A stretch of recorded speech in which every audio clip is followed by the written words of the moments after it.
Hey, it's Rob again. Here to show you another one of my builds. I decided to show a model that I have not finished yet. Most of my models I've shown on my channel are all finished models or operating models at the pond. So this is a model I've been working on for a real long time. It's the Dumas Prime Time Kit. Currently not available anymore, but sometimes you can find them on eBay and on some of the Craigslist type sites. But let me take you through the boat a little bit. It's a fun boat to build. It's taken a long time, a lot of detail work, more than I actually thought when I started the model.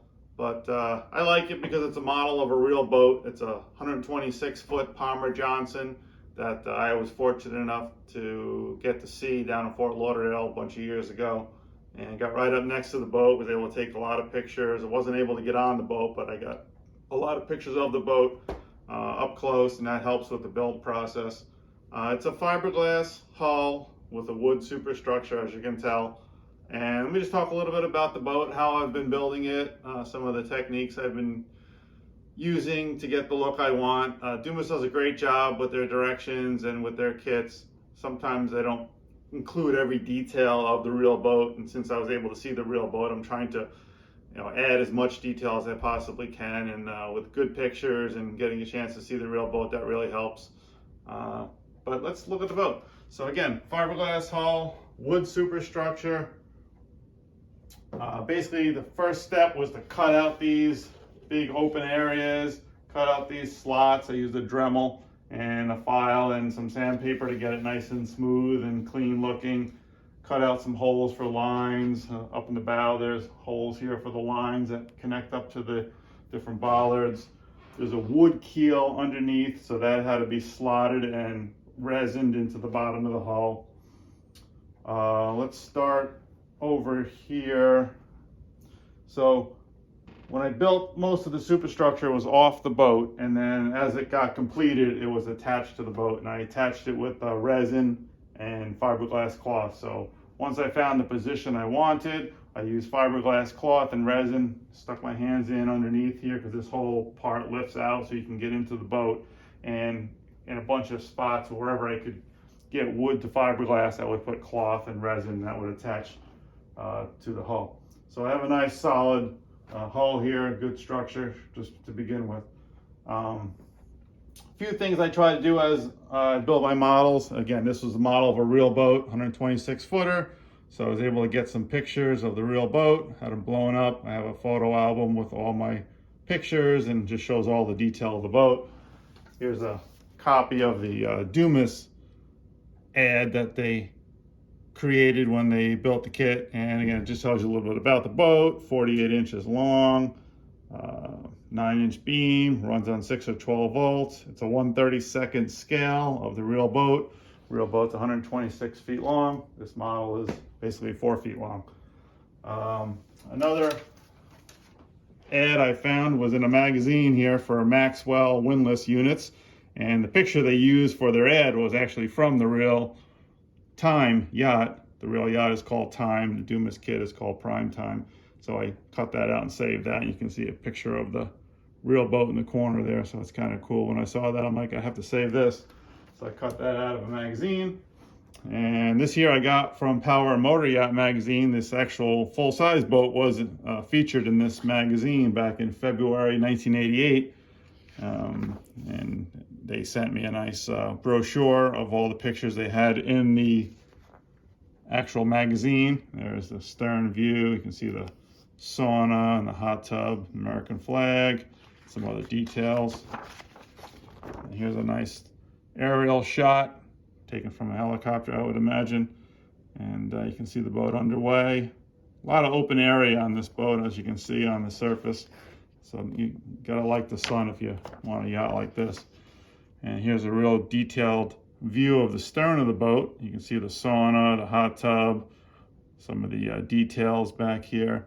The railings that are around the bow and the upper bridge area here are actually neon lighted railings. So I have stainless steel posts, and I'm going to make those out of brass and probably either chrome plate them or spray them with a real good silver metallic type paint.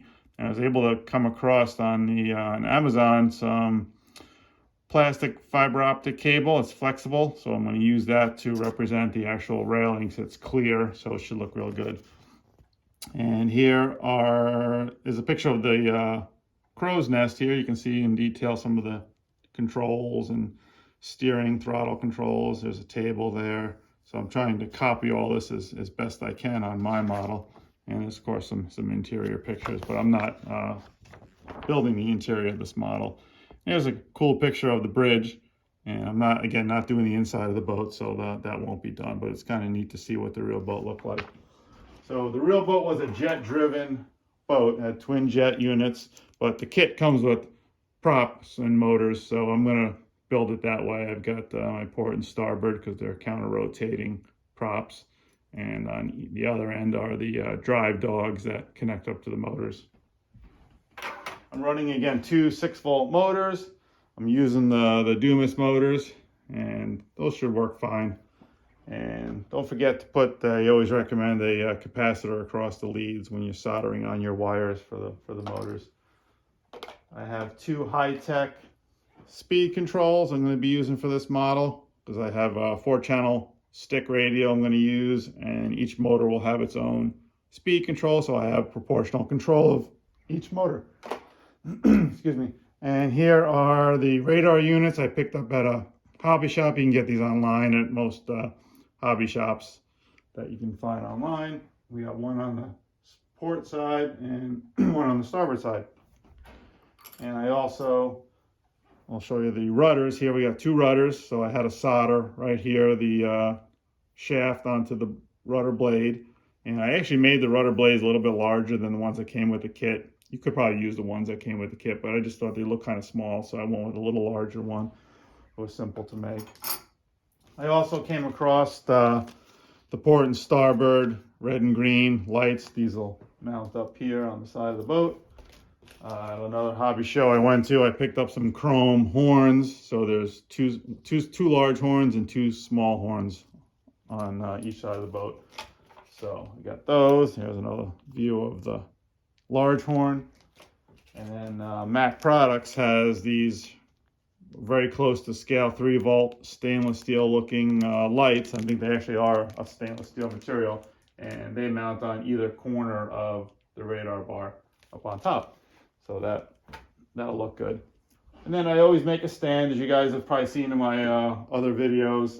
Good to have a travel stand, a building stand, got handles on it, easy to pick up the model and carry it around. But then I also built a oak wood display stand, so this is what I'll use in the house.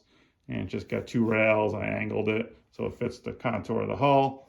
Put 4 rubber pads on the bottom so it'll be stable and it'll look real nice. I'm going to put a time emblem on here. I haven't made that yet. That'll be the name of the boat. And let's see, next I want to show you the windshield. So the windshield was plastic molded into a big piece, and I had to cut it out and then fit it right, get the angles correct, and then I covered the top surface with painter's tape and spray painted the inside black. So I'll show you how that goes on the boat, and what I'll do here today, we'll have a little fun and put some of the details on so you can kind of get an idea of what this is going to look like when I'm finished. A lot of the bright work is just actual mahogany pieces. The kit came with plywood, but I bought thin mahogany and put polyurethane on it, and I'll get up close when we're finished going through the boat here so you can see. Again, another piece of mahogany, 2 coats of polyurethane, give it a nice glossy shine. There's a little table in here. There's a ring that goes around the hot tub. Again, it was plywood with the kit, but I bought mahogany, just traced it out and recut it, reshaped it, and I think it'll look so much nicer.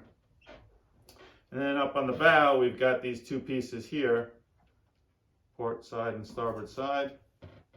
And these will get glued on after the boat is painted. And I got that to fit nice and tight. I've got 2 anchor windlasses here. The kit gives you small ones. I actually had a machine shop make 2 out of stainless steel, so they resemble more what the real boat looks like, again, thanks to that picture that I got. And then I found some plastic bollards and had them chrome plated at a local chroming place. And those will go on here, and approximately here is where they go. So we'll look at that more closely when I get the camera up close to the model. At a jewelry store, I found an inexpensive bell, which will hang here. I gotta make the bracket for that. And then here is some stainless steel chain. So I'll use that when I set up the anchors, and that'll look real nice. I found a life raft at another hobby show with some brackets here that goes on the stern over here. I'll set that right there for now so you can see where that goes. It'll stay. And then I've got the two sides of the boat. So as you can see, there's a hole here because it's all open on the inside of the boat. So this is just a piece of plywood, 2 coats of polyurethane. Got to give it a final sanding. This will slide right in here, and that'll be the sides of the boat. And then there's windows on here, blacked out windows. So I'm just going to use a black vinyl and cut it out and put it across here, and that'll resemble the windows. The rest of it will be white. So that's that part. So I've showed you that. Now, as far as the deck goes, the real boat has teak decks. So I bought from Blue Jacket some very thin plywood strips. They're 1/8 inch wide and they're real paper thin. I think 0.05 is the size. I'll give you a quick little view there. And I took a black Sharpie and blackened either side so that it looks like the caulking in between. And then I have a wipe-on polyurethane that I put on the wood, and that's going to give a very good teak looking finish. So I'm real happy with it, and I'll show you that here shortly. That's pretty much the boat. I hope to paint the boat with spray cans, probably either Duply or Krylon paint. Haven't decided yet. My Donzi video, which you probably can see on my channel, I had an auto body shop paint, and they did a great job. They sprayed it white, clear coated it. It's got that $1 million shine. So I'm very tempted to have a body shop shoot this hull as well, because it's a large object to paint. But the only thing is there's so many little details, and I would have to have them set up on little sticks or some way for the guy to paint all the additional pieces that go on the boat. You know, from the radar dome to the seating, just a lot of little details in the back that have to be painted. So it may be a lot easier to spray paint it, and I think I can get a pretty good finish out of a spray can. But we'll have to make that decision probably early midsummer when I'm getting ready to paint the boat. So let me get the camera. I'm going to show you up close the model, and you'll get to see a little bit more what the boat looks like. So again, I've been working on this boat for a long time. Unfortunately, it's taken a long time to build, a lot of detail, but I have worked on some other models while I've been building it. But here we go. Here's the bow of the boat. You can see the bright work. I think it looks great. The chrome bollards you can see right here. The anchor windlasses that were custom made out of stainless steel. There's the bell. I have to build a bracket for it. You can see the teak decks, and I think it came out really nice. I was happy with the finish. Again, just took these strips of plywood, blacked the edges, glued it all down, and put the wipe-on polyurethane. You can see the little breakwater here. There's going to be some seating that goes in here. This is a windshield here, so I'll put some black vinyl on that. You can see the upper windshield. And you get a good look at the mahogany. I was real happy the way that turned out. So this is like a little snack table or something up on the bow. That's a round circular lounge chair, and it actually moves. It turns, so you can turn it in real life based on the angle of the sun. That's just some more seating there. Again, cushions will be on top of that. There's the crow's nest. I got to put the steering controls on yet, and some railings. There's a staircase that goes down through this hull here. You can see the life raft. There's the cranes. So this boat, again, is 126 feet long in real life. So there's a car that goes here and a very small car that goes here. So these cranes actually pick up the cars and then drop them down onto the dock in real life. So pretty cool. Nice to have money. And again, on this side here, it does the same thing. Here's the radar dome back here. You can see a little bit of the stern of the boat here. This is the sauna right here. The hot tub right here. You can see the chrome line bollards here, port and starboard sides. Again, there's a nice view of the hot tub. The name time will go here. There's a railing that has to be built across the back here. So what I built also in this area here, if you can see, there's a sliding glass doors, and they're black. So I made them out of plexiglass, 2 pieces of plexiglass. You got the bottom piece, and then this is a top piece here. And I bought some chrome pinstriping, and I was able to put the chrome pinstriping around. So this came out real nice. I was happy with this, and this is gonna go inside here. I'll show you. Kind of hard to see with the lighting, but it's gonna go right inside there. So that should look very close to what the real yacht had. And again, all these surfaces here will be planked with the same wood I have up on the bow to resemble the teak. So it's coming out nice. I'm happy with it so far. Again, it took a lot longer than I thought, this model to build, but it's a labor of love, and you get a lot of satisfaction out of building models. So here's coming up the starboard side of the boat. You can see the crane. You can see the lounge up outside seating area, lounge area. And I'll show you another view of the bow area. So that's kind of what the finished product will look like, except that finished teak look will be all down the sides and on the stern of the boat as well. So I hope you enjoyed this video and hope you learned something. Don't forget to give the video a like and subscribe to my channel. It helps. And hopefully the next video on this boat will be in the summertime of 2022 is my plan. And we'll have a maiden voyage on this. And I'll probably show you guys, the finished product once it's all painted. And we'll get it in the water and see how well it runs. It should be a good running boat. I've seen a few on other YouTube channels of the boat in the water. It's a nice boat, 48 inches long. It's got a nice big bow on it. Seaworthy boat. And let me just show you one more thing here underneath. You can see the shafts under there. That's the 2 shafts coming out, one on the port side, one on the starboard side. And then the rudders will be right behind the propellers. And you can see a good side view of the hull. There's little windows too, as you can see here, that are imprinted into the fiberglass. So I have little black vinyl oval pieces of plastic I'll put in there to resemble each window. So that's how I'll do that. And a couple more close-ups here of the cutouts I had to do. So again, hope you enjoyed this video. It's a great model to build. A lot of work, a lot of detail, but looking forward to using the boat in the water and having it finished on my shelf. So again, thanks again for watching. Don't forget to like, subscribe, and thanks for watching. Bye.